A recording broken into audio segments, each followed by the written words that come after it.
অনেকটা সহমতি প্রকাশ করেছেন এবং আপনারাও চাচ্ছেন পরবর্তী শিক্ষার্থীরা অংশগ্রহণ। তো আপনারা এত দেরিতে কেন আসেন, মানে এই সমর্থনটা এত দেরিতে কেন আসেন?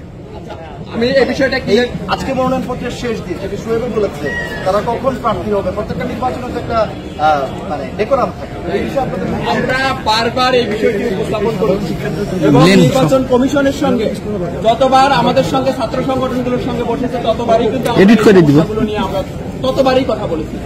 আমার মনে হয় আজকের যে শূন্যতাটা তৈরি হয়েছে এটি সম্পূর্ণ দায়ভার এবং এটি সম্পূর্ণ বিশ্ববিদ্যালয় প্রশাসন এবং নির্বাচন কমিশনের উদাসীনতার ফল। আমরা বলতে চাই যে একটি ছাত্র সংগঠন হিসাবে আমরা কোনো বিষয় কিন্তু এখানে এক্সিস্টিং করতে পারি না। আমরা যেটা করতে পারি আমরা দাবি দেওয়া করতে পারি, যেমন ছাত্রদল করছে, ইসলামী ছাত্র শিবির করছে, অপর অনেক সংগঠন এই দাবিগুলো উপস্থাপন করছে। কিন্তু আমরা সেই দাবিটা আমাদের হইতে হবে অত্যন্ত গঠনমূলক প্রক্রিয়ায়, অত্যন্ত মানে নিয়মতান্ত্রিক। কোনোভাবেই এখানে বিশৃঙ্খলা তৈরি করে এই নির্বাচনকে বানচালের ষড়যন্ত্র এবং একই সঙ্গে বিশ্ববিদ্যালয়ের বিশ্ববিদ্যালয়ের শিক্ষার পরিবেশ বিনষ্ট করার যে প্রচেষ্টা বা এইটি থাকা উচিত।